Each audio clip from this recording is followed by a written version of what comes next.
Namaskarbebhyaha Sarvesham Hardam Swagatam. Welcome you all to this Learn to Chant Sriman Narayaneeyam class. Start with the Prarthana Shlokas. Shuklambaradharau Vishnum Shasivarnam Chaturbhujam Prasannavadanam Dhyayet Sarva Vikhnopashantaye Gurur Brahma Gurur Vishnuhu Gurur Devo Maheshwaraha Guru Sakshat Parabrahma Tasmai Shri Gurave Namaha Saraswati Namastobhyam Varade Kamarupini Vidyarambham Karishyami Siddhir me sada Pītāmbarang Karavirajita Shankha Chakra Kaumodaki Sarasijang Karuna Samudram Radha Sahayamati Sundara Mantahasam Vatalayesha Manisham Hriti Bhavayami सूर्यस्पर्धिकिरीटमूर्ध्वतिलकप्रोद्भासि फालान्तरं कारुण्याकुलनेत्रमार्द्रहसितोल्लासं सुनासापुटं गण्डोद्यन्मकराभकुण्डलयुगं कण्ठोज्ज्वलत्कौस्तुभम् त्वद्रूपौवनमाल्यहारपटलश्रीवत्सदीप्रं भजे केयूराङ्गतकङ्कणोत्तममकारत्नाङ्गुलीयाङ्कित श्रीमत्बाहुचतुष्कसङ्गतगता शङ्खारि पङ्केरुहाम् काञ्चित् काञ्चन काञ्चिलाञ्छितलसत्पीताम्बरालम्बिनीम् आलम्बे विमलाम्बुजद्युतिपदां मूर्तिं तवार्तिच्छिदम् सर्वेषां पुनः स्वागतम् अथ श्रीमन्नारायणीयं 93तमं दशकं पञ्चविंशतिर्गुरुभ्यः शिक्षणीयस्य वर्णनम्.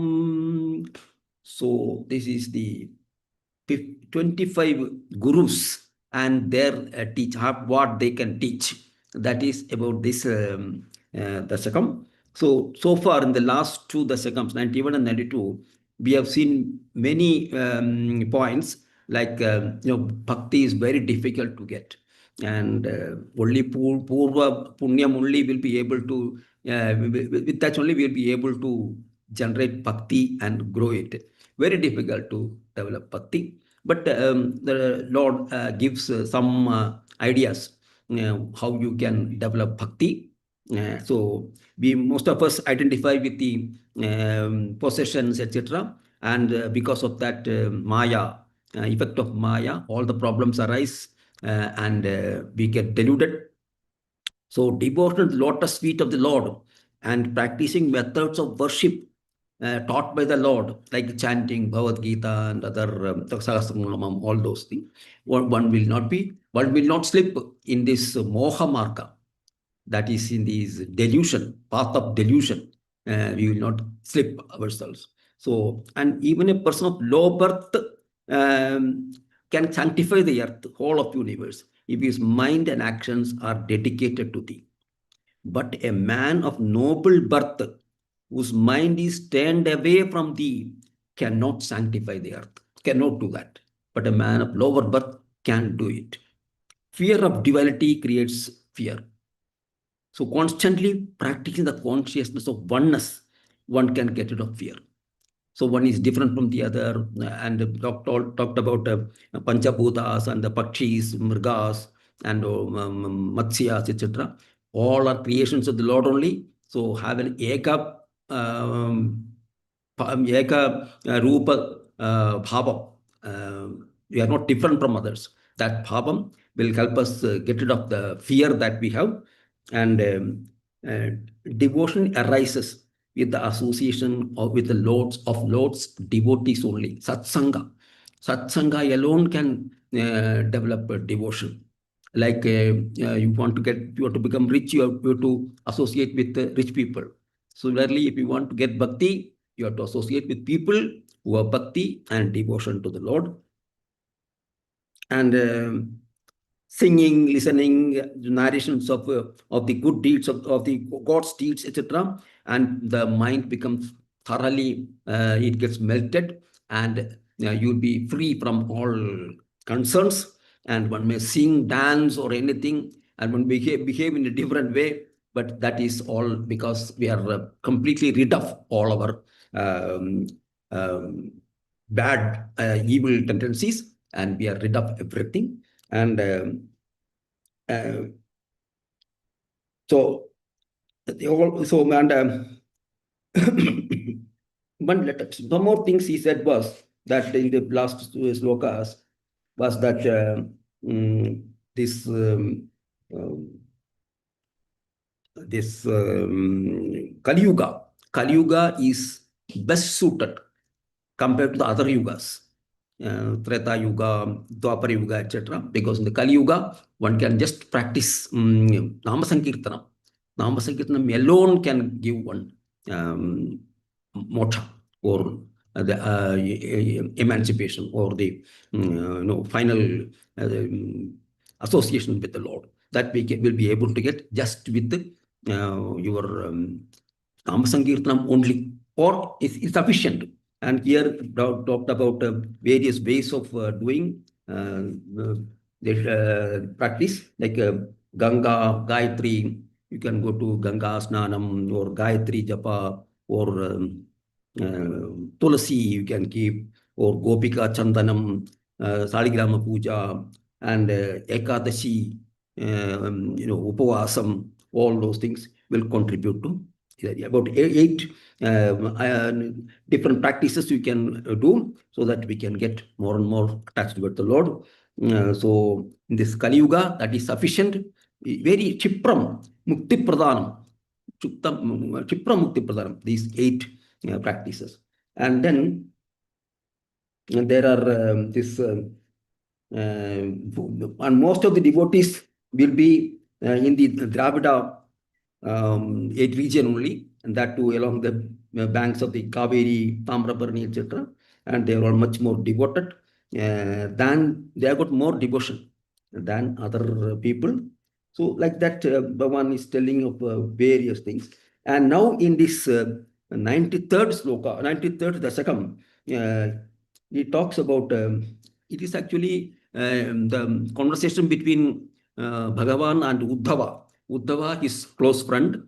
So they were having conversation, and Bhagavan was giving some advices. So it comes in the 11th skanda of Bhagavatam. And here, Bhagavan talks about an avatuta. Avatuta, who Avatuta is a Jivan Mukta. That is, who have got liberation in this birth itself. He has got liberation, and he is free from all cares, free from all possessions, 100% free from everything. That's so. And he is able to teach others about realization and the true nature of the ultimate reality. So such an Avatuta was there. And this Avatuta is talking of a Avatuta was once wandering in the forest, and the king of that country, Yadu, long ago it was, Yadu king was also going in that forest. So the king saw this Avatuta, and he found him to be very strange, because he had no possessions, nothing, and but was very happy and cheerful. So he asked him, what is the reason for your happiness? What is the of your this really free nature? Then Avadhuta talks about the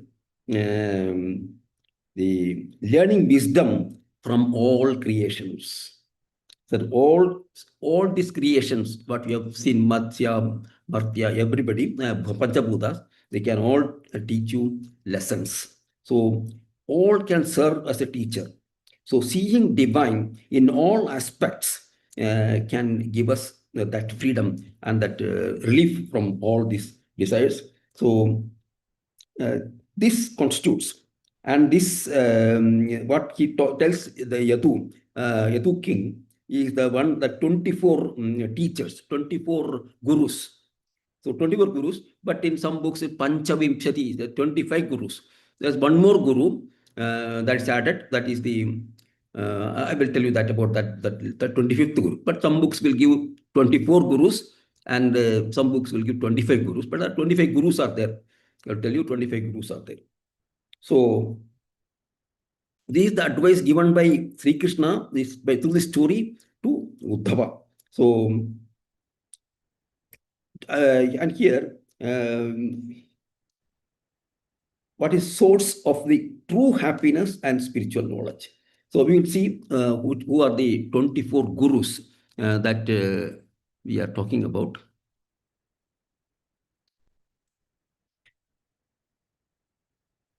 These are the 24 gurus of Dattatreya. These are the Panchabhutas. Earth teaches us tolerance. Chama teaches us. Wind, detachment.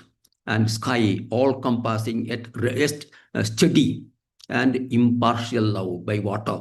And fire, be austere, fire says. And moon, unaffected by phases, because moon has different phases. The Krishna Pacha, Shukla Pacha, it has got different phases, but is unaffected by those. And sun, have thought for others. So these are the Panchabhutas, the first five, and the moon and sun. And in Spigian, detachment, it is a detachment. Python, have faith in destiny and remain unaffected. Sea, moth, control your desires, moth. And honeybee, refrain from amassing wealth. And the elephant, refrain from sexual desires. And bumblebee, refrain from object pleasure. Musketeer, refrain from attachment. Fish, restrain from self-gratification. And a courtesan, a prostitute, renounce all desires. Then lapwing, disguise sense objects. Child, lead a carefree life. Bangles, live in solitude. Artisan, concentration. Serpent, behave wisely. Spider, world is unimportant. And wasp, meditate upon God. These are the 24 teachers that we'll be seeing in this Dashakam. And also one more, that is the one's own body is the 25th teacher. So these 24 teachers we will see in this Dashakam.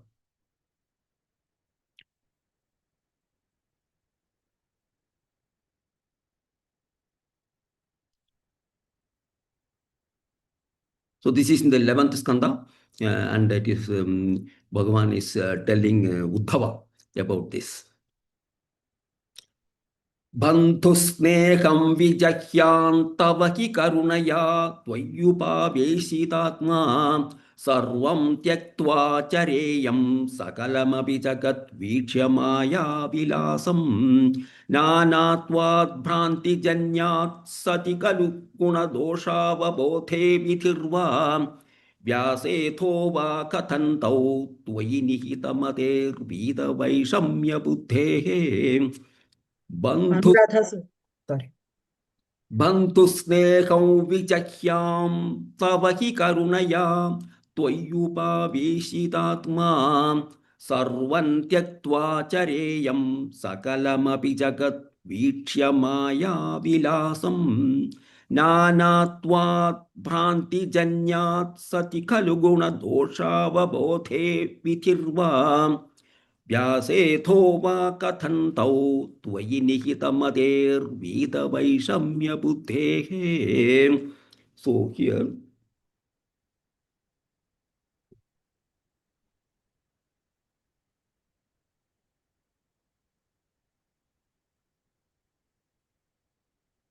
tava karunayahi,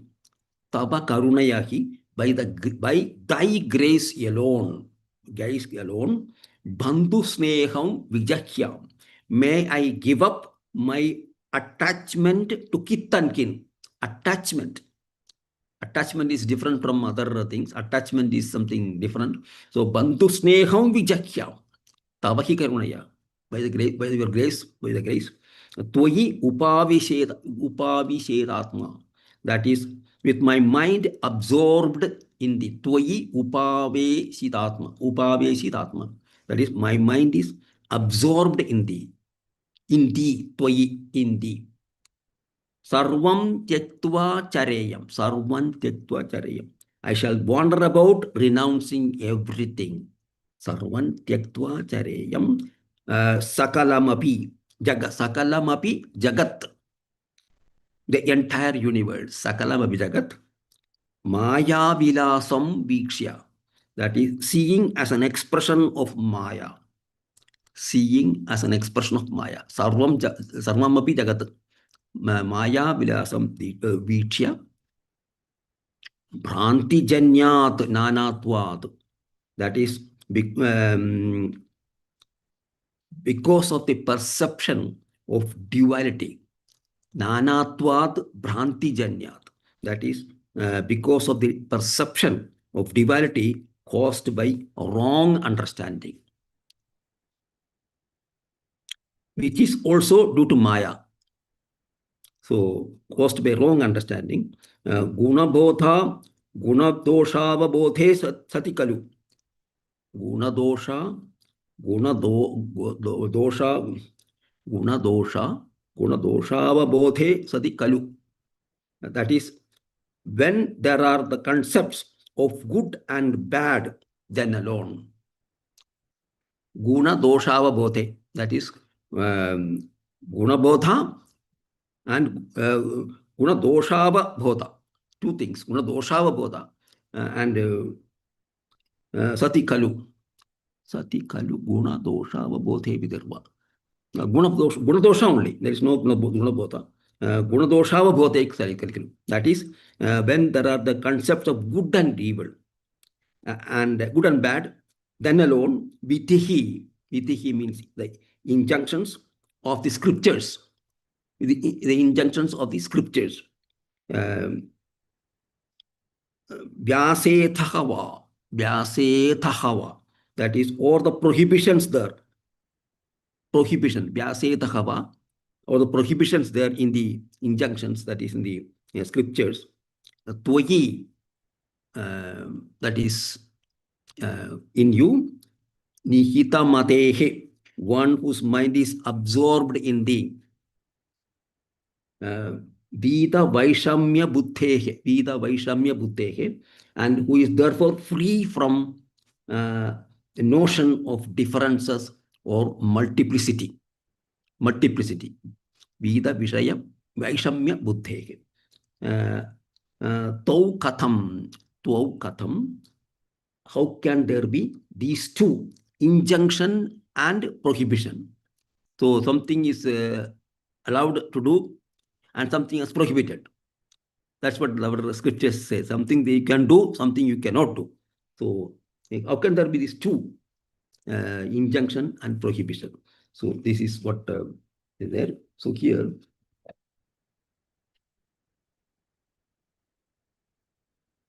it is only by thy grace that I shall be able to give up attachment to kith and kin. With my mind absorbed in thee, I shall wander about, renouncing everything, looking upon the whole universe as merely an expression of Maya. That is Maya Vilasam Jagat Vichya. Sakalamapi Maya Vilasam Jagat Vichya. The injunctions and prohibitions of the scriptures. Vyaseto, doshava bodhe, vidirbhya vyasetova. That is, injunctions and prohibitions of scripture apply only to one who entertains the concepts of good and bad because of the perception of duality caused by wrong understanding, avidya. Because of avidya, one thinks that something is good, something is bad because of the avidya. How can these apply to one whose mind is absorbed in thee and who is therefore free from the delusion of multiplicity? So, who is free from the delusion of multiplicity, then how can it affect a person? Whether it is dosha, guna, he is not affected by that because who is absorbed in thee, and surely it will be guna only will happen who are completely devoted to the Lord. Here, attachment to kith and kin stands for mindness, mamakara in all forms. Mamakara, mind. That is what it says, of this bandhu sneham. That's what it means, attachment to kith and kin. It depends on mama, mind like that. That is what it is, vijakya. That is, can be removed, or it can be removed. That is, it can be give up. That can be give up. That attachment can be give up, can be given up. Attachment can be given up. Tavi karunaya. So because of that, Toyupa so absorbed in the, I can get rid of this attachment to these bandhus, kith and kin, and then we can see that everything is Maya, and Sarvan Tyaktva Chareyam, Sakalam Jagatpicha Maya Vilasam, Nanatvad Bhranti Janyat Sati Kalu. Because of this multiplicity, we may get somewhat indecisive, because we don't know what is what. But Sakala Guna Dosha Bodho Vitirva Vyatho. That is, whether it is injunctions or prohibitions, we will be getting multiplicity of these, we will be able to, we will be confused. But Kathanto Toyinihita Barter Vida Vaishamya Buddheke. So one who is absorbed in these things will not affect such a person. So it continue. Bandhusnekau vijakyan tavahi karunaya tvayupa vesitatma sarvan tyaktva chareyam sakalamapi jagat vīcchya maya vilasam nanatvad bhranti janyat sati khalu guna dosha vabodhe vidhirva व्यासेथो वा कथन्तौ त्वयि निहितमतेर्वीतवैषम्यबुद्धेः अनुराधा सुरेश भगिनी बन्धुस्नेहम् बन्धुस्नेहम् बन्धुस्नेहम् विजह्याम् विजह्याम् विजह्याम् तव हि करुणया तव हि करुणया तव हि करुणया त्वयि त्वयि त्वयि उपावेशितात्मा उपावेशितात्मा उपावेशितात्मा उपावेशितात्मा त्वय्युपावेशितात्मा त्वय्युपावेशितात्मा त्वय्युपावेशितात्मा सर्वं त्यक्त्वा चरेयम् सर्वं त्यक्त्वा चरेयम् सर्वं त्यक्त्वा चरेयम् सकलमपि जगत् सकलमपि जगत् सकलमपि जगत् वीक्ष्य मायाविलासम् वीक्ष्य मायाविलासम् वीक्ष्य मायाविलासम् ज्ञानात्वाद् नानात्वाद् नानात्वाद् भ्रान्तिजन्यात् भ्रान्तिजन्यात् भ्रान्तिजन्यात् सति खलु सति खलु सति खलु गुणदोषावबोधे गुणदोषावबोधे गुणदोषावबोधे विधिर्वा विधिर्वा विधिर्वा व्यासेथो वा व्यासेथो वा व्यासेधो वा कथन्तौ कथन्तौ कथन्तौ त्वयि निहितमतेः त्वयि निहितमतेः त्वयि निहितमतेः वीतवैषम्यबुद्धेः वीतवैषम्यबुद्धेः वीतवैषम्यबुद्धेः बन्धुस्नेहं विजह्याम् बन्धुस्नेहौ विजह्याम् बन्धुस्नेहौ विजह्याम् तव हि करुणया तव हि करुणया तव हि करुणया त्वय्युपावेशितात्मा त्वय्युपावेशितात्मा त्वय्युपावेशितात्मा सर्वं त्यक्त्वा चरेयम् सर्वं त्यक्त्वा चरेयम् सर्वं त्यक्त्वा चरेयम् सकलमपि जगत् सकलमपि जगत् वीक्ष्य मायाविलासम् वीक्ष्य मायाविलासम् ज्ञानात्वात् भ्रान्तिजन्यात् नानात्वाद्भ्रान्तिजन्यात् सति खलु सति खलु गुणदोषावबोधे विधिर्वा गुणदोषावबोधे विधिर्वा व्यासेथो वा कथन्तौ व्यासेधो वा कथन्तौ त्वयि निहितमतेः त्वयि निहितमतेः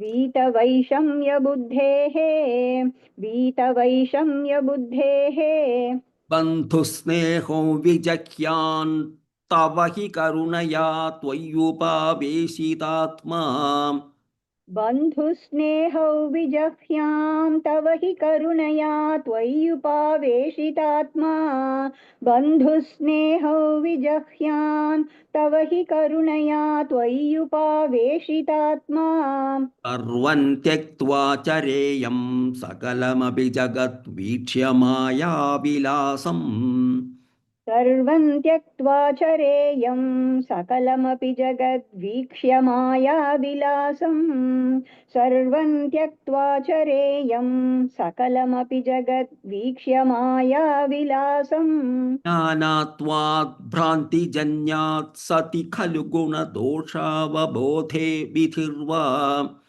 नानात्वाद्भ्रान्तिजन्यात् सति खलु गुणदोषावबोधे विधिर्वा नानात्वाद्भ्रान्तिजन्यात् सति खलु गुणदोषावबोधे विधिर्वा व्यासेथो वा कथन्तौ त्वयि निहितमतेर्वीतवैषम्यबुद्धेः व्यासेधो वा कथन्तौ त्वयि निहितमतेर्वीतवैषम्यबुद्धेः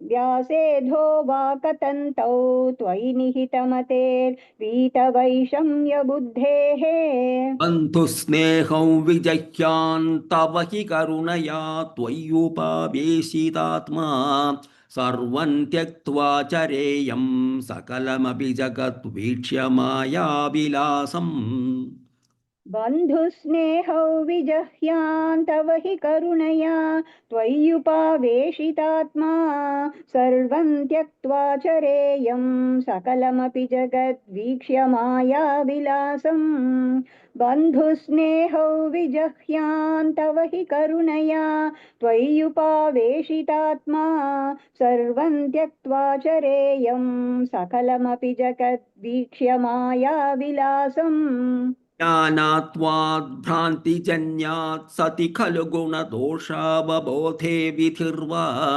व्यासेथो वा कथन्तौ त्वयि निहितमतेर्वीतवैषम्यबुद्धेः नानाद्वाद्भ्रान्तिजन्यात् सति खलु गुणदोषावबोधे विधिर्वा व्यासेधो वा कथन्तौ त्वयि निहितमतेर्वीतवैषम्यबुद्धेः नानात्वाद्भ्रान्तिजन्यात् सति खलु गुणदोषावबोधे विधिर्वा व्यासेधो वा कथन्तौ त्वयि निहितमतेर्वीतवैषम्यबुद्धेः श्लोकम् स्टार्ट् वित् दिस् अथ श्रीमन् त्रिनवतितमम् अत ॐ नमो अत त्रिनवतितमं दशकं पञ्चविंशतेर्गुरुभ्यः शिक्षणीयस्य वर्णनम् बन्धुस्नेहौ विजह्यान् तव हि करुणया त्वय्युपावेशितात्मा सर्वं त्यक्त्वा चरेयं सकलमपि जगत् वीक्ष्य मायाविलासं नानाद्वाद्भ्रान्तिजन्यात् सति खलु गुणदोषावबोधे विधिर्वा व्यासेधो वा कतन्तौ त्वयि निहितमतेर्वीतवैषम्यबुद्धेः बन्धुस्नेहौ विजह्यान् तव हि करुणया त्वय्युपावेशितात्मा सर्वं त्यक्त्वा चरेयं सकलमपि जगत् वीक्ष्य मायाविलासं नानाद्वाद्भ्रान्तिजन्यात् सति खलु गुणदोषावबोधे विधिर्वा व्यासेधो वा कतन्तौ त्वयि निहितमतेर्वीतवैषम्यबुद्धेः उत्तम गच्छामि।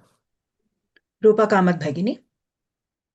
अथ 90तमं दशकं 93तमम् अथ 93तमं दशकं पञ्चविंशतेर्गुरुभ्यः शिक्षणी यस्य वर्णनम् बन्धुस्नेहं विजह्यां तव हि करुणया त्वय्युपावेशितात्मा सर्वं त्यक्त्वा चरेयं सकलमपि जगद्वीक्ष्य मायाविलासम् नानात्वाद्भ्रान्तिजन्यात् सति खलु गुणदोषावबोधे विधिर्वा व्यासेधो वा कथन्तौ त्वयि निहितमतेर्वीतवैषम्यबुद्धेः बन्धुस्नेहं विजह्यान् तव हि करुणयात् त्वय्युपावेशितात्मा सर्वं त्यक्त्वा चरेयं सकलमपि जगद्वीक्ष्य मायाविलासम् नानात्वाद्भ्रान्तिजन्यात् सति खलु गुणदोषावबोधे विधिर्वा व्यासेधो वा कथन्तौ त्वयि निहितमतेर्वीतवैषम्यबुद्धेः। उत्तम। राधाराणी भगिनी। sorry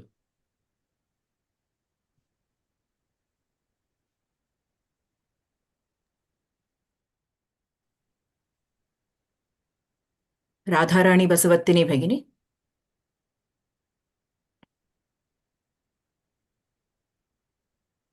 रामलक्ष्मी भगिनी।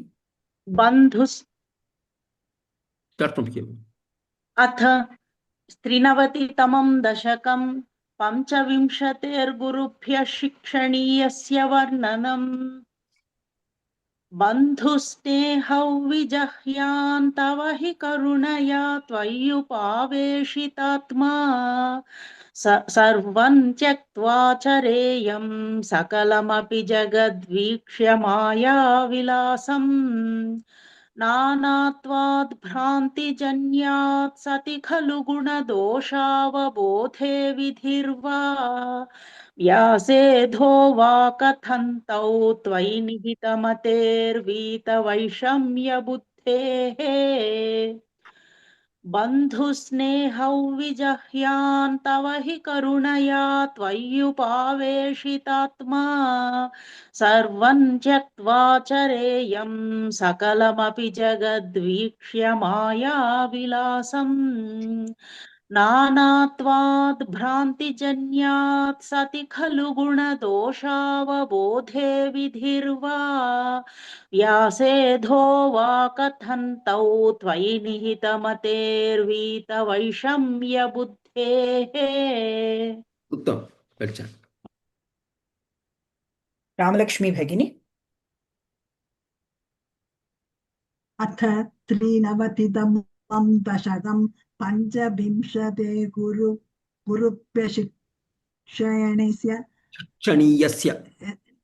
शिक्षणीयस्य वर्णनम्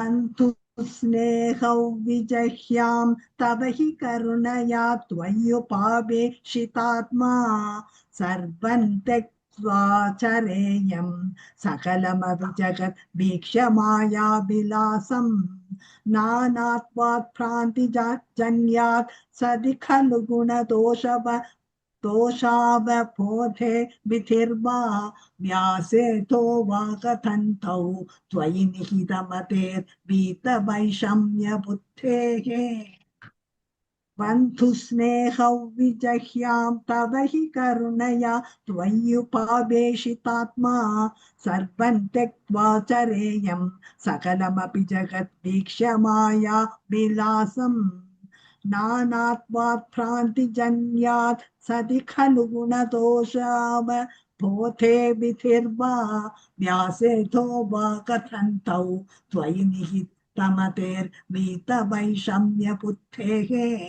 उत्तम. ललिता गणेश भगिनी. अथ 93तमं दशकं पञ्चविंशतेर्गुरुभ्यः शिक्षणीयस्य वर्णनम् बन्धुस्नेहौ विजह्यां तव हि करुणया त्वय्युपावेशितात्मा सर्वं त्यक्त्वा चरेयं सकलमपि जगद्वीक्ष्य मायाविलासम् नानात्वाद्भ्रान्तिजन्यात् सति खलु दोषावबोधे विधिर्वा व्यासेधो वा कथन्तौ त्वयि निहितमतेर्वीतवैषम्यबुद्धेः बन्धुस्नेहौ विजह्यान्तव हि करुणया त्वय्युपावेशितात्मा सर्वं त्यक्त्वा चरेयं सकलमपि जगद्वीक्ष्य मायाविलासम् नानात्वाद्भ्रान्तिजन्यात् सति खलु गुणदोषावबोधे विधिर्वा व्यासेधो वा कथन्तौ त्वयि निहितमतेर्वीतवैषम्यबुद्धेः उत्तम बच्चा. क्षुतृष्णालोपमात्रे सततकृतधियो जन्तवः सन्त्यनन्ताः तेभ्यो विज्ञानवत्वात् दुर्लभैव तत्राप्यात्मात्मनः स्यात् सुहृदपि च रिपुर्यत्स्त्वयि न्यस्तचेताः तापोच्छित्तेरुपायं स्मरति स हि सुहृत् स्वात्मवैरी तथोऽन्यः क्षुतृष्णालोपमात्रे सततकृतधियो जन्तवः सन्त्यनन्ताः तेभ्यो विज्ञानवत्वात् पुरुषैकसरस्तज्जनीर्दुर्लभैव तत्राप्यात्मात्मनः स्यात् सुहृदपि च रिपुर्यस्त्वयि न्यस्तचेताः तापोच्छित्तेरुपायं स्मरति स हि सुहृत् स्वात्मवैरी ततोऽन्यः. So, Chutrishna Lopaha, Lopamatre. Chutrishna Lopamatre. That is Chut. We know that the Chut is the hunger and Trishna is the thirst. So, satisfaction of hunger and thirst alone. Chutrishna Lopamatre. Satisfaction of hunger and thirst alone. Satati Kritatiyaha. Satati Kritatiyaha. That is, you are always intent on this only. That is only to satisfy the hunger and thirst only. Jantavaha, anantaha santi. That is, creatures are innumerable who are like this. They are only interested in Chutrishna Lopa Matra. Satata Kritadyo, Jantavas Santyan Anantaha. There are many such creatures who are only interested in this. So, in this world, in this world, Vijnanavatvat, that is because of his having the faculty of discrimination. Vijnanavatvat, Purushaha, Tebhyaha, Varaha. Purushaha Tebhyaha Varaha. That is, man is superior to them because of the Vijnanavatva, the faculty of discrimination. He is superior to them. Tajjanani, also Tajjanihi, that human birth, Tajjanihi, that's human birth. Durlabha eva is indeed difficult to get. Is indeed difficult to get. Durlabha eva. Tatrapi, even among men, tatrapi, atmanaha atma sukrit. Atmanaha atma sukrit. Atmanaha, that is atmanaha sukrit. Atma sukrit, one is one's own friend. Atmanaha atma sukrit. Atmatmanaha sukrit. Sukrit syad, that is one is one's own friend. Api ripucha. Api ripucha, that is one, and also the enemy of oneself. One is one's own friend and one is one's own enemy also. Yaha Toyi Nyastachetaha. He whose mind is absorbed in thee. He whose mind is absorbed in thee. Tapochitte upayam. The means of removal of all sorrows. The removal of all sorrows. Smarati, that is thinks of. And Sahi Sukrute, he alone is his own friend. He alone is his own friend. So tapo chitte rupayam, the means of removal of all sorrows. Smarati, thinks of, seeks. He alone is his own friend. And tataha anyaha atmavairihi. Anyone else is his own enemy. Atmaha vairi tata anyaha. Anybody else other than that is atma vairihi. So there is, we can see that this is there in the Bhagavad Gita also, in the 6th chapter, 5th sloka. Atmaiva hyatmano bandhuhu atmaiva ripuratmanaha. We have seen it a number of times. That is in the Bhagavad Gita. Same thing is repeated here. Same meaning is repeated here. So here, there are any number of creatures whose only interest is in the satisfaction of hunger and thirst alone. In this world, man is superior to them because he has the faculty of discrimination. Such a human birth is indeed very difficult to get. Among human beings also, one is one's own friend as well as one's own enemy. He who, with the mind absorbed in thee, seeks the means of eradication of the sorrows. Seeks, smarati, tapo chitte upayam. That means upayam smarati cha. That person also, as a rose of this transmigratory existence, is his own friend. Anyone else is his own enemy. So this is what is shown in this. Kshutrishna lopa matre satata kritadhiyo jantavat santyanantaha tebhyo vijnanavatvat purushaiha varastajjanir durlabhaiva tatrapyatmatmanasyat suhrutapi charipur yastvayitnyastachetaha tapo chitte rupayam smarati sahi suhrit swatma vairi tatonyaha. Umabala Sridhar Bhagini. Kshutrishna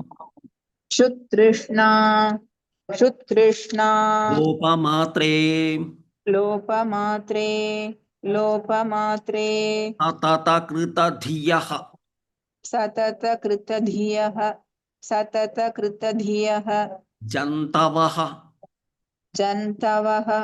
Jantavaha santi सन्ति सन्ति अनन्ताः अनन्ताः अनन्ताः तेभ्यः तेभ्यः तेभ्यः विज्ञानवत्वात् विज्ञानवत्वात् विज्ञानवत्वात् पुरुष इह वरः पुरुष इह वरः पुरुष इह वरः तज्जनिः तज्जनिः तज्जनिः दुर्लभैव दुर्लभैव दुर्लभैव दुर्लभा एव दुर्लभैव तर्हि दुर्लभैव तत्रापि तत्रापि तत्रापि आत्मात्मनः आत्मात्मनः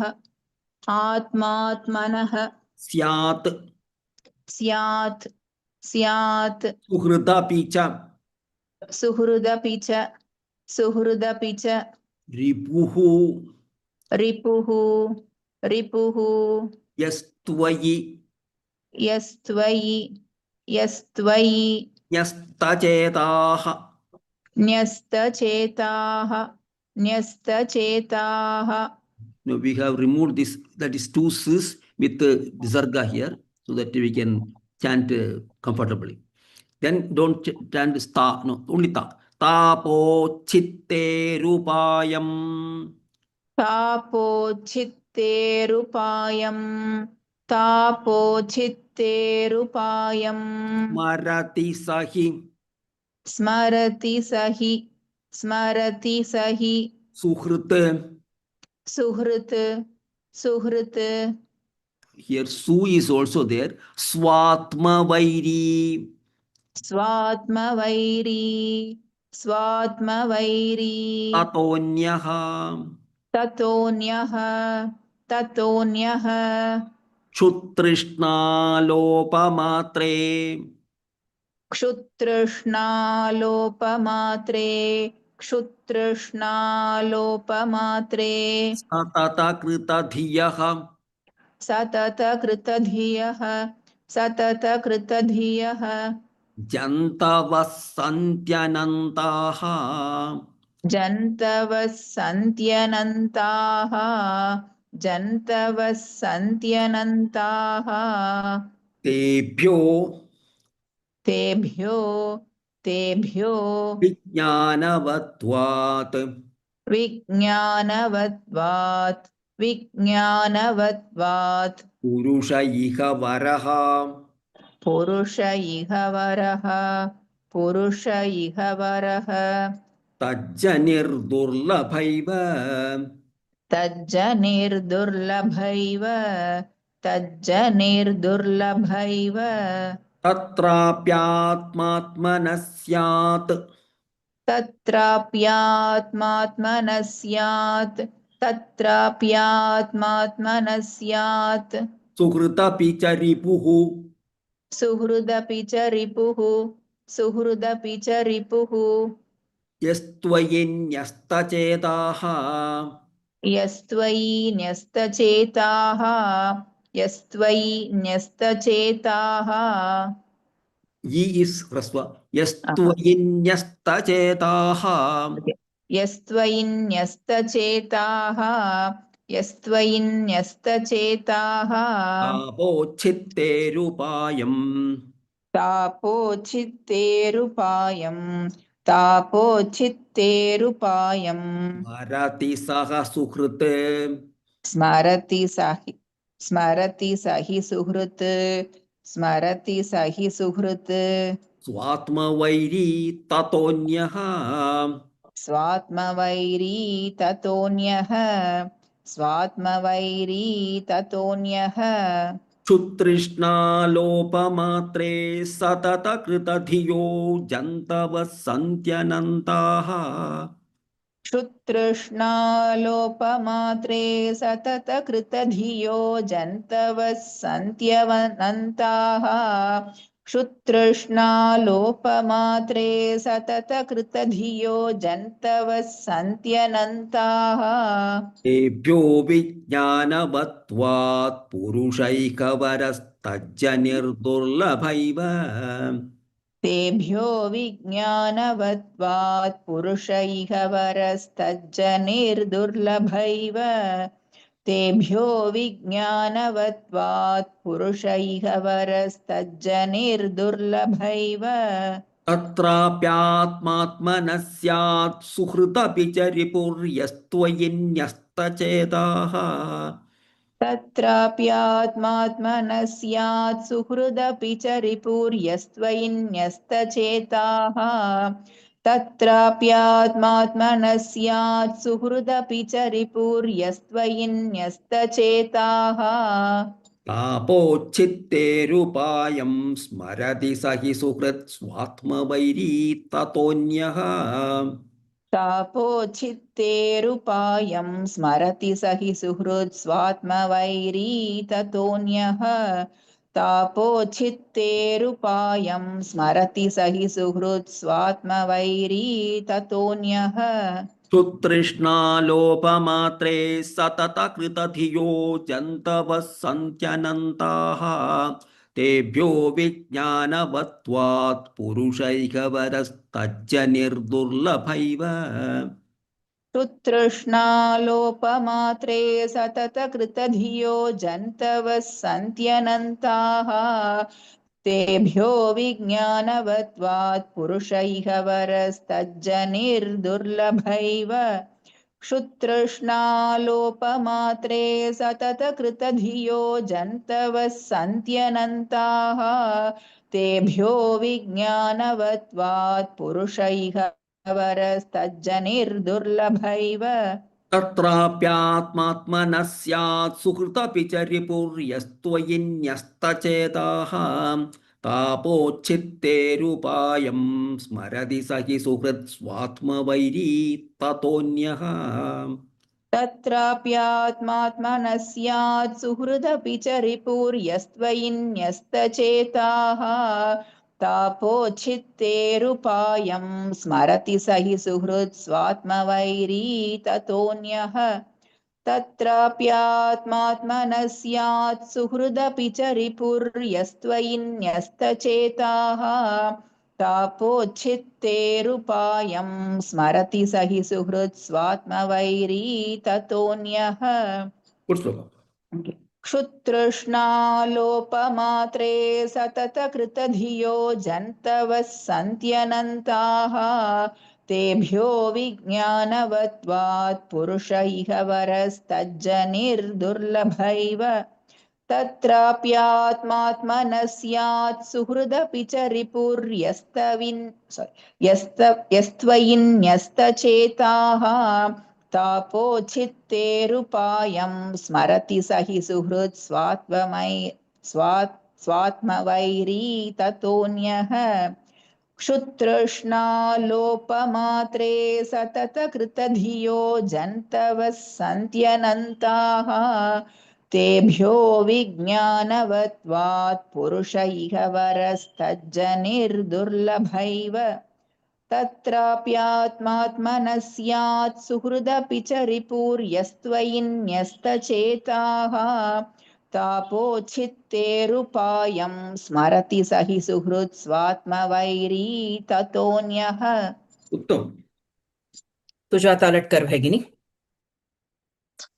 क्षुतृष्णालोपमात्रे सततकृतधियो जन्तवः सन्त्यनन्ताः तेभ्यो विज्ञानमत्वात् पुरुष इह वरस्तज्जनिर्दुर्लभैव तत्राप्यात्मात्मनः स्यात् सुहृदपि च रिपुर्यस्त्वयिन्यस्तचेताः तापोच्छित्तेरुपायं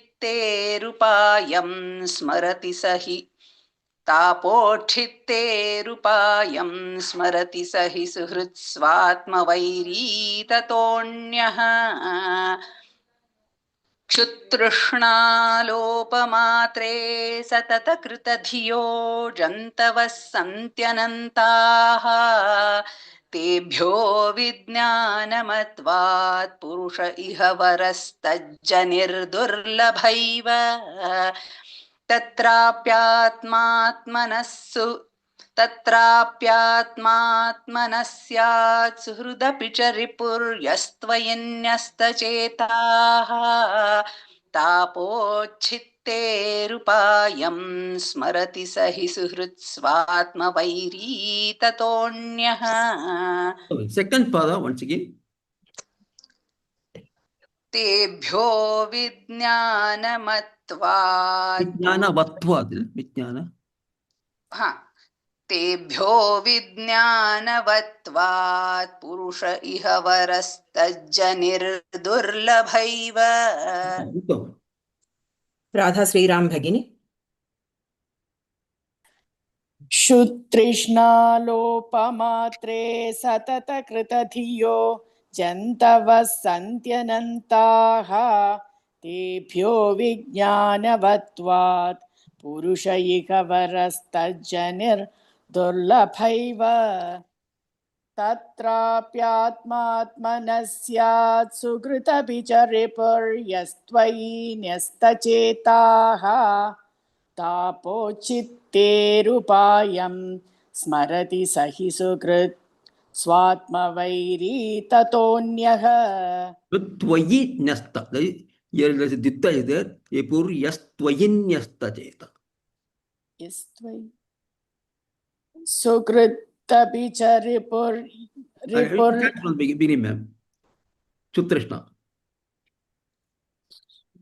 सुतृष्णालोपमात्रे सततकृतधियो जन्तवः सन्त्यनन्ताः तेभ्यो विज्ञानवत्वात् पुरुष इह वरस्तज्जनिर्दुर्लभैव.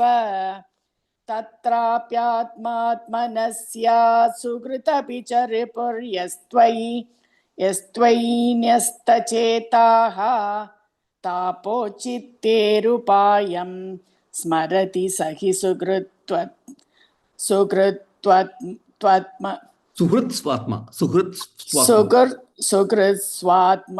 स्वात्मवैरी ततोऽन्यः. Ripur yastvayinyasta cheta. Tvayinyasta.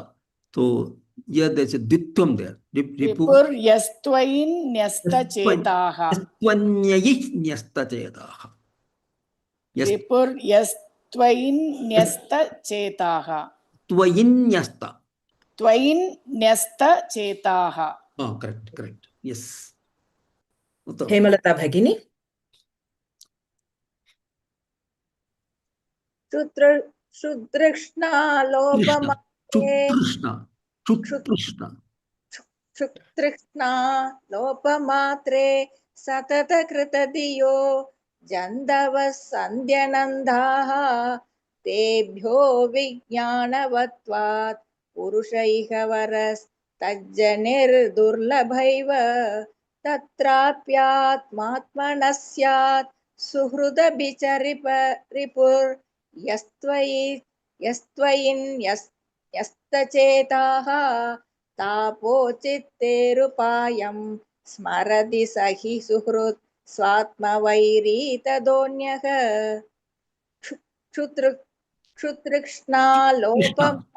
Chutrishna. So Chutrishna. Double ta. Chutrishna.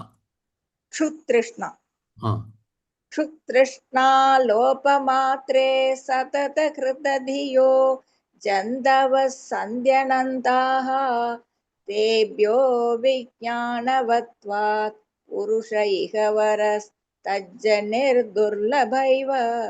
तत्राप्यात्मात्मनः स्यात् सुहृदपि च रिपुर्यस्त्वयिन्यस्तचेताः तापोच्छित्तेरुपायं स्मरति स हि सुहृत् स्वात्मवैरी ततोऽन्यः.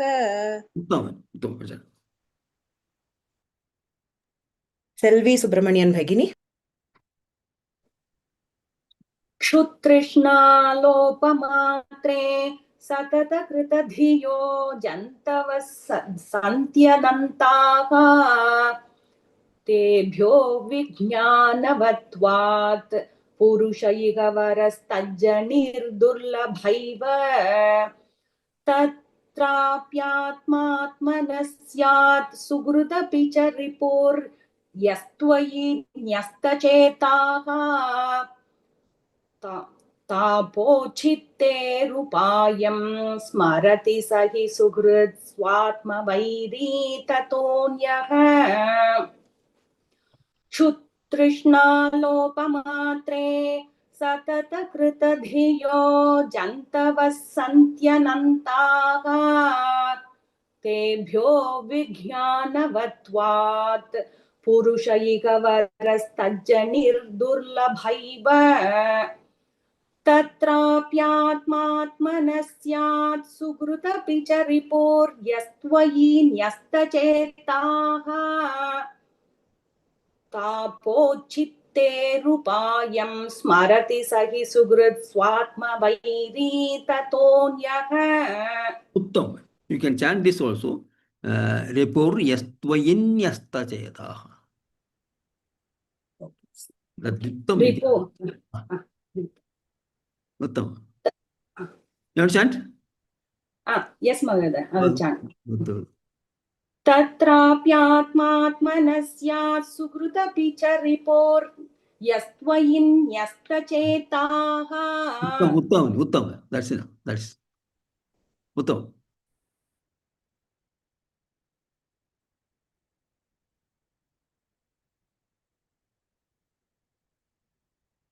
One more person.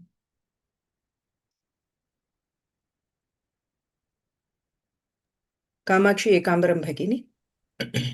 तृष्णालोपमात्रे सततकृतधियो जन्तवः सन्त्यनन्ताः तेभ्यो विज्ञानवत्वात् पुरुष इह वरस्तज्जनिर्दुर्लभैव तत्राप्यात्मात्मनः स्यात् सुहृदपि च तत्राप्यात्मात्मनः स्यात् सुहृदपि च रिपुर्यस्त्वयि न्यस्तचेताः तापोच्छित्तेरुपायं स्मरति स हि सुहृत् स्वात्मवैरी ततोऽन्यः क्षुतृष्णालोपमात्रे सततकृतधियो जन्तवः सन्त्यनन्ताः तेभ्यो विज्ञानवत्वात् पुरुष इह वरस्तज्जनिर्दुर्लभैव तत्राप्यात्मात्मनः स्यात् सुहृदपि च रिपुर्स्त्वयि तत्राप्यात्मात्मनः स्यात् सुहृदपि च रिपुर्यस्त्वयि न्यस्तचेताः तापोच्छित्तेरुपायं स्मरति स हि सुहृत् स्वात्मवैरी ततोऽन्यः. Uttam. त्वत्कारुण्ये प्रवृत्ते कायिव न हि गुरुर्लोकवृत्तेऽपि भूमन् सर्वाक्रान्तापि भूमिर्न हि चलति ततः सक्षमां शिक्षयेयम् गृह्णीयामीश तत्तद्विषयपरिचयेऽप्यप्रसक्तिं समीरात् व्याप्तत्वं जात्मनो मे गगनगुरुवशात् भातु निर्लेपता च त्वत्कारुण्ये प्रवृत्ते क इव न हि गुरुर्लोकवृत्तेऽभिभूमन् सर्वाक्रान्ताभिभूमिर्न हि चलति ततः सक्षमां शिक्षयेयम् गृह्णीयामीश तत्तद्विषयपरिचयेऽप्यप्रसक्तिं समीरात् व्याप्तत्वं जात्मनो मे गगनगुरुवशात् भातु निर्लेपता च. So, हे भूमन, ओ सुप्रीम बीइंग, हे Bhuman, त्वत्कारुण्ये प्रवृत्ते, when thy grace operates, Tvatkarunye pravritte, when thy grace operates, lokavritte api, even among common day-to-day activities in the world, lokavritte api, Lokavritte api. That is even among common day-to-day activities in the world. Kaha iba nahi guru. Ka iba guruhu nahi. Ka iba guruhu nahi. That is who, what is not a teacher. Who or what is not a teacher. Ka iba guruhu nahi. Bhumihi, the earth. Bhumihi, bhumi. Sarva krantapi. That is, though attacked by all, sarva krantapi. That is, by digging, etc., we are attacking the bhumi all the time. Na chalati hi. Na chalati hi. Na chalati hi. That is, does not move, is not affected. Even if it's attacked by many people, by so many ways they attack the earth, that their only source is to attack earth only. Everywhere they attack earth. So, but it doesn't move, does not move at all.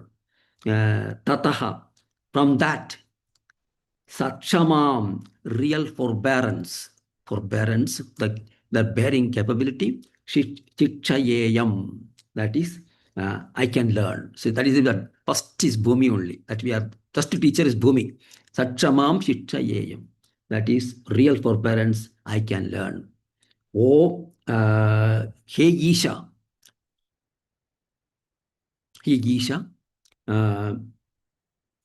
oh Lord,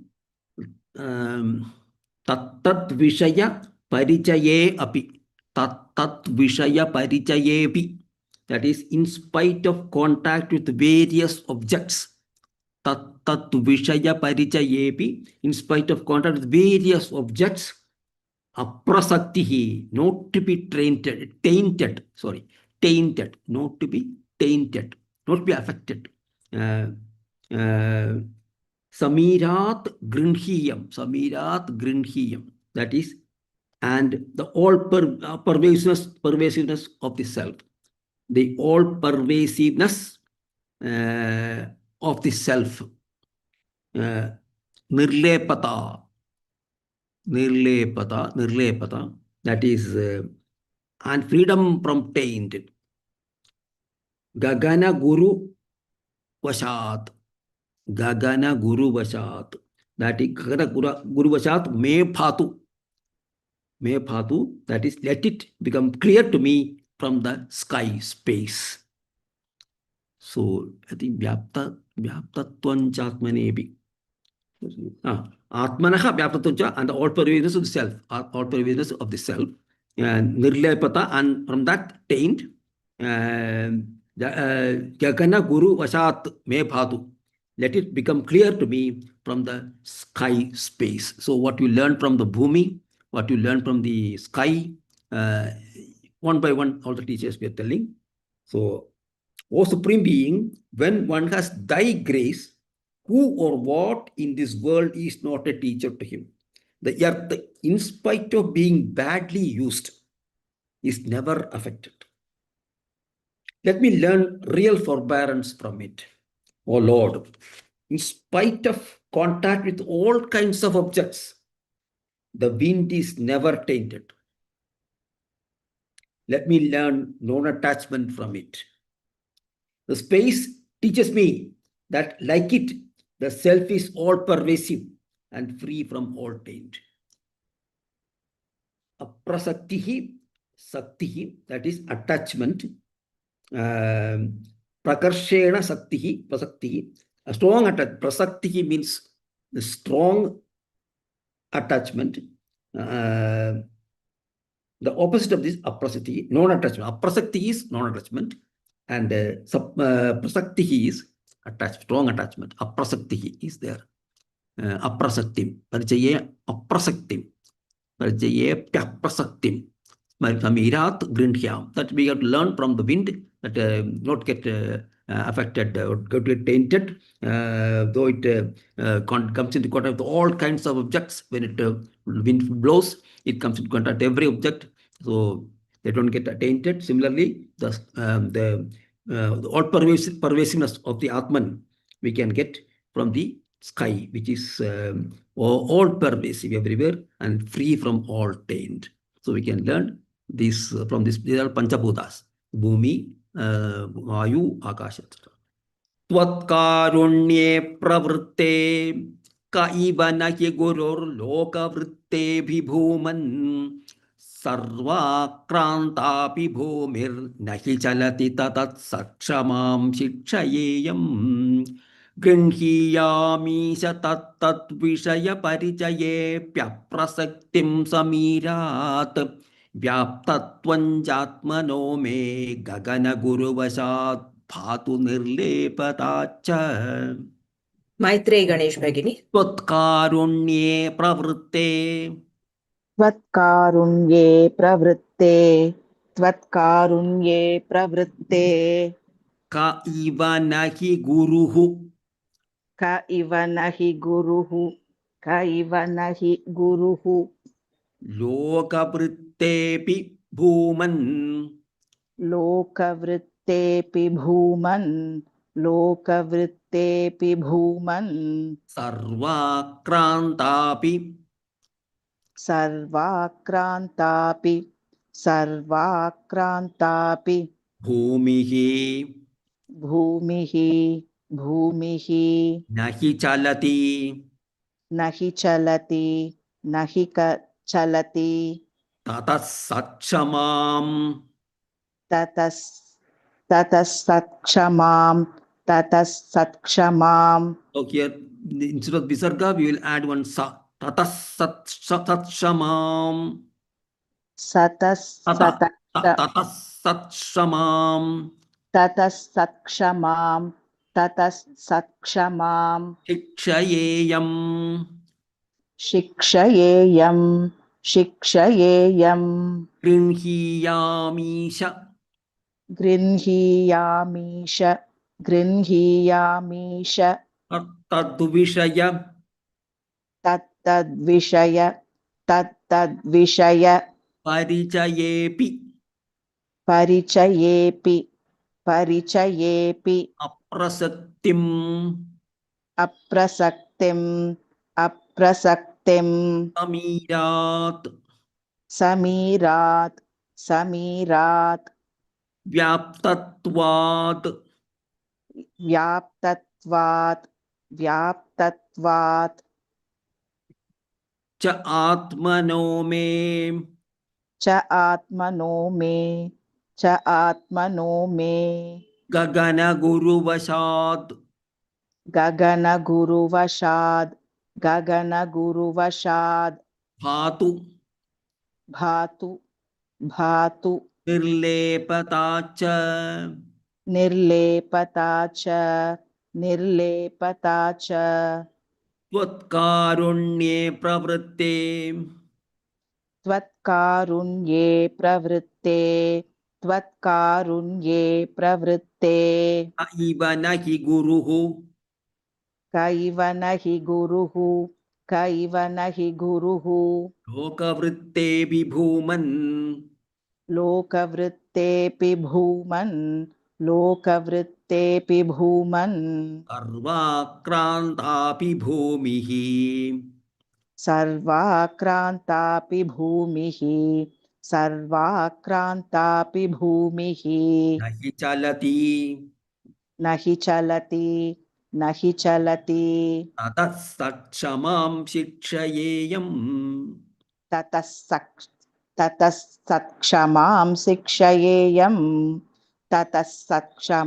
शिक्षयेयम् Grinhiyamisha.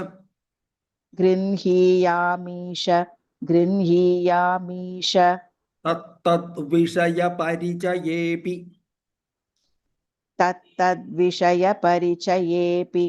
तत्तद्विषयपरिचयेऽपि Aprasaktim samirat. अप्रसक्तिं समीरात् Vyaptatvanchaatmano me. व्याप्तत्वञ्चात्मनो may Vyaptatvanchaatmano me. व्याप्तत्वञ्चात् व्याप्तत्वञ्चात्मनो may व्याप्तत्वं चात्मनो may I think here it will be vyaptatvam cha atmano me. Vyaptatvam cha atmano me. व्याप्तत्वं चात्मनो may व्याप्तत्वं चात्मनो may Agana guru vashat. गगनगुरुवशाद् Atu nirlepata cha. भातु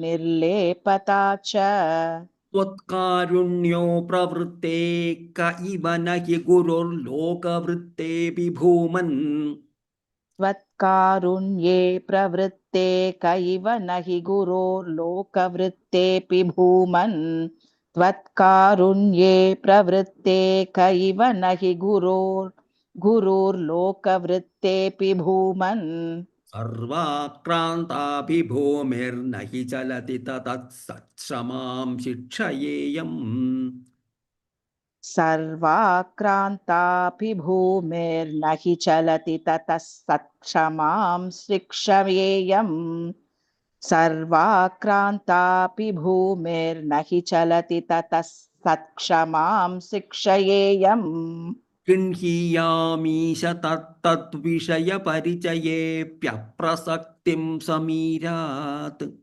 गृह्णीयामीश तद्विषयपरिचयेऽप्यप्रसक्तिं समीरात् गृह्णीयामीश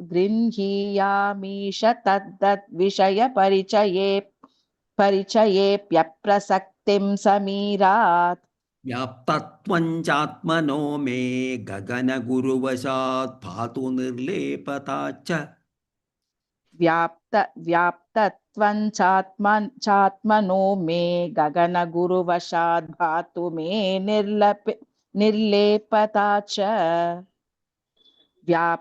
व्याप्तत्वं चात्मनो मे गगनगुरुवशाद् भातु निर्लेपता च त्वत्कारुण्ये प्रवृत्ते क इव न हि गुरुर्लोकवृत्तेऽपि भूमन् सर्वाक्रान्ताभिभूमिर्न हि चलति तत्सत्क्षमां शिक्षयेयम् त्वत्कारुण्ये प्रवृत्ते कैव न हि गुरुर्लोकवृत्तेऽपि भूमन् सर्वाक्रान्तापि भूमिर्न हि चलति ततः सत्क्षमां शिक्षयेयम् त्वत्कारुण्ये प्रवृत्ते कैव न हि गुरुर्लोकवृत्तेऽपि भूमन् सर्वाक्रान्तापि भूमिर्न हि चलति ततः सत्क्षमां शिक्षयेयम् गृह्णीयामीश तत्तद्विषयपरिचयेऽप्यप्रसक्तिं समीरात्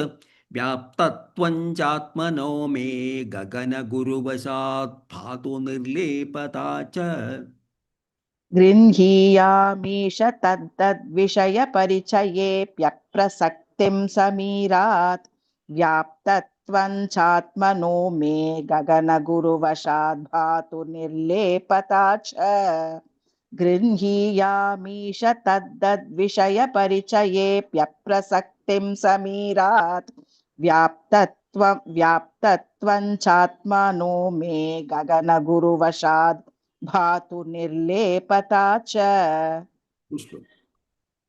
त्वत्कारुण्ये प्रवृत्ते कैव न हि गुरुर्लोकवृत्तेऽपि भूमन् सर्वाक्रान्तापि भूमिर्न हि चलति ततः सत्क्षमां शिक्षयेयम् गृह्णीयामीश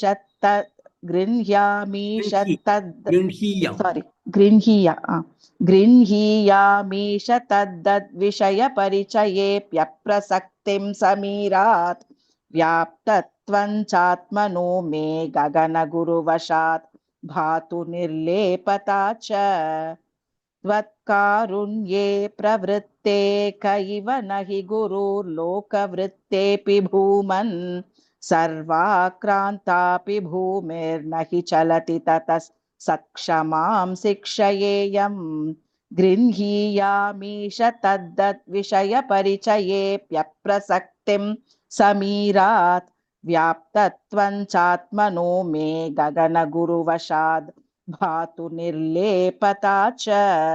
So, only thing is here, tat tad. I heard tad dad. Tat tat vishay. Tat dad, tat dad, tat tad, tat tad. Okay. Tat tad. Tat tad. Okay, good. त्वत्कारुण्ये प्रवृत्ते क इव न हि गुरुर्लोके भूमन् सर्वाक्रान्तापि भूमिर्न हि चलति ततः सत्क्षमां शिक्षयेयम् गृह्णीयामीश तत्तद्विषयपरिचयेऽप्यप्रसक्तिं समीरात् व्याप्तत्वं चात्मनो मे गगनगुरुवशाद्भातु निर्लेपता च त्वत्कारुण्ये प्रवृत्ते क इव न हि गुरुर्लोकवृत्तेऽपि भूमन् सर्वाक्रान्तापि भूमिर्न हि चलति ततः सत्क्षमां शिक्षयेयम् गृह्णीयामीश तत्तद्विषयपरिचयेऽप्यप्रसक्तिं समीरात् व्याप्तत्वं चात्मनो मे गगनगुरुवशाद्भातु निर्लेपता च. रेवती बालसुब्रह्मण्यं भगिनी. त्वत्कारुण्ये प्रवृत्ते कैव न हि गुरुर्लोकवृत्तेऽपि भूमन् सर्वाक्रान्तापि भूमेर्न हि चलति तत्क्षमां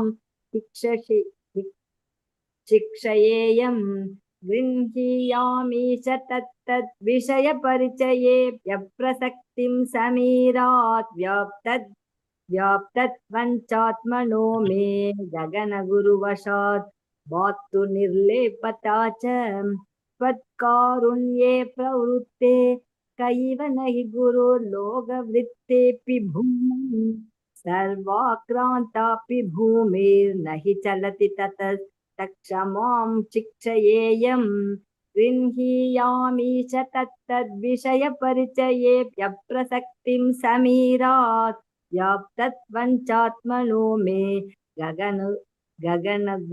गगनगुरुवशात् पातु निर्लेपता च. मातांगी भगिनी. त्वत्कारुण्ये प्रवृत्ते कैव न हि गुरुर्लोकवृत्तेऽपि भूमन् सर्वाक्रान्तापि भूमिर्न हि चलति ततः सत्क्षमां शिक्षयेयम् गृह्णीयामीश तत्तद्विषयपरिचयेऽप्यप्रसक्तिं समीरात् व्याप्तत्वं चात्मनो मे गगनगुरुवशाद् भातु निर्लेपता च त्वत्कारुण्ये प्रवृत्ते कैव न हि गुरुर्लोकवृत्तेऽपि भूमन् सर्वाक्रान्तापि भूमिर्न हि चलति ततः सत्क्षमां शिक्षयेयम् गृह्णीयामीश तद्विषयपरिचयेऽप्यप्रसक्तिं समीरात् व्याप्तत्वञ्चात्मनो मे गगनगुरुवशाद् भातु निर्लेपता च. कीर्तिरम्या भगिनी.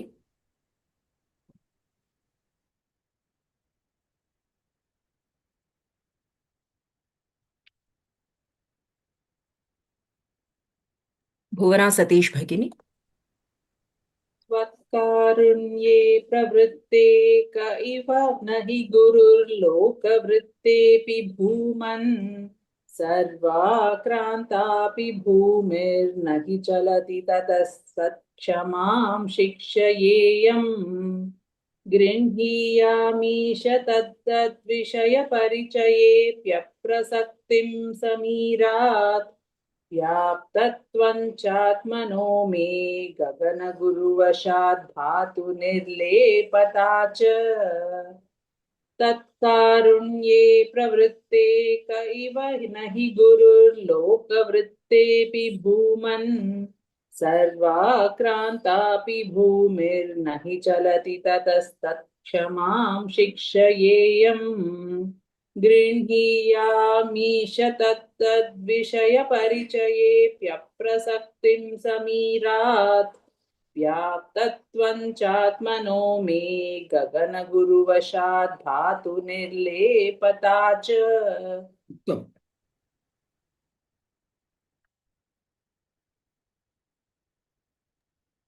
ललिता वी भगिनी त्वत्कारुण्ये प्रवृत्ते कयिव न हि गुरुर्लोकवृत्तेऽपि भूमन् सर्वाक्रान्तापि भूमिर्न हि चलति ततस्तत्क्षमां शिक्षयेयम् गृह्णीयामीश तत्तद्विषयपरिचयेऽप्यप्रसक्तिं समीरात् व्याप्तत्वञ्चात्मनो मे गगनगुरुवशाद् भातो निर्लेपता च त्वत्कारुण्ये प्रवृत्ते कयिव न हि गुरुर्लोकवृत्तेऽपि भूमन् सर्वाक्रान्तापि भूमिर्न हि चलति सर्वाक्रान्तापि भूमिर्न हि चलति ततस्तत्क्षमां शिक्षयेयम् गृह्णीयामीश तत्तद्विषयपरिचयेऽप्यप्रसक्तिं समीरात् व्याप्तत्वञ्चात्मनो मे गगनगुरुवशाद् भातो निर्लेपता च उत्तम वचन श्यामला वी भगिनी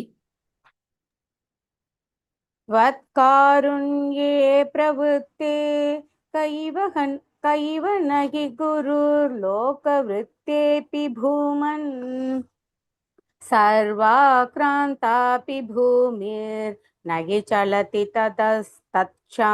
सत्क्षमां शिक्षयेयम् गृह्णीयामीश तत्तद्विषयपरिचयेऽप्यप्रसक्तिं समीरात् व्याप्तत्वञ्चात्मनो मे गगनकुरुवशाद् भातु निर्लेपता च त्वत्कारुण्ये प्रवृत्ते कैव न हि गुरुर्लोकवृत्तेऽपि भूमन् सर्वाक्रान्तापि भूमिर्न हि चलति ततस्तत्क्षमां शिक्षयेयम् गृह्णीयामीश तत्तद्विषयपरिचयेऽप्यप्रसक्तिं समीरात् व्याप्तत्वञ्चात्मनो मे गगनकुरुवशाद् भातु निर्लेपता च उत्तम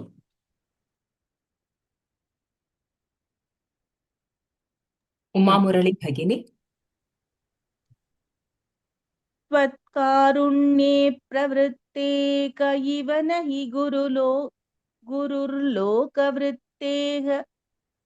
लोकवृत्तेऽपि भूमन् सर्वाक्रान्तोऽपि भूमिर्न हि चलति ततस्तत्क्षमां शिक्षयेयम् गृह्णीयामीश तत्तद्विषयपरिचयेऽप्यप्रसक्तिं समीरात् चात्मनो मे गगनगुरुवशाद् भातु निर्लेपता च त्वत्कारुण्ये प्रवृत्ते कयिव न हि गुरुर्लोकवृत्तेऽपि भूमन् सर्वाक्रान्तापि भूमिर्न हि चलति ततः सत्क्षमां शिक्षयेयम् गृह्णीयामीश तत्तद्विषयपरिचयेऽप्यप्रसक्तिं समीरात् चात्मनो मे गगनगुरुवशाद् भातु निर्लेपता च उत्तम वचन वचन these three slokas अथ त्रिनवतितमं दशकं पञ्चविंशतेर्गुरुभ्यः शिक्षणीयस्य वर्णनम् बन्धुस्नेहौ विजह्यान्तव हि करुणया त्वय्युपवेशितात्मा सर्वं त्यक्त्वा चरेयं सकलमपि जगत् वीक्ष्य मायाविलासम् नानात्वात् भ्रान्तिजन्यात् सति खलु गुणदोषावबोधे विधिर्वा व्यासेथो वा कथन्तौ त्वयि निहितमतेर्वीतवैषम्यबुद्धेः क्षुतृष्णालोपमात्रे सततकृतधियो जन्तवः सन्त्यनन्ताः तेभ्यो विज्ञानवत्वात् पुरुषैकवरस्तच्च निर्दुर्लभैव तत्राप्यात्मात्मनः स्यात् सुहृदपि च रिपुर्यस्त्वयिन्यस्तचेताः तापोच्छित्ते रूपायं स्मरति स हि सुहृत् स्वात्मवैरी ततोऽन्यः त्वत्कारुण्ये प्रवृत्ते क इव न हि गुरुर्लोकवृत्तेऽपि भूमन् सर्वाक्रान्तापि भूमिर्न हि चलति तत्सत्क्षमां शिक्षयेयम् गृह्णीयामीश तत्तद्विषयपरिचयेऽप्यप्रसक्तिं समीरात् व्याप्तत्वञ्जात्मनो मे गगनगुरुवशात् भातु निर्लेपताच्च समाप्यामः। ॐ सर्वे भवन्तु सुखिनः सर्वे सन्तु निरामयाः सर्वे भद्राणि पश्यन्तु मा कश्चित् दुःखभाग् भवेत्। ॐ शान्तिः शान्तिः शान्तिः। धन्यवादाः। पुनः मिलामः। राम राम राम। धन्यवादः महोदय।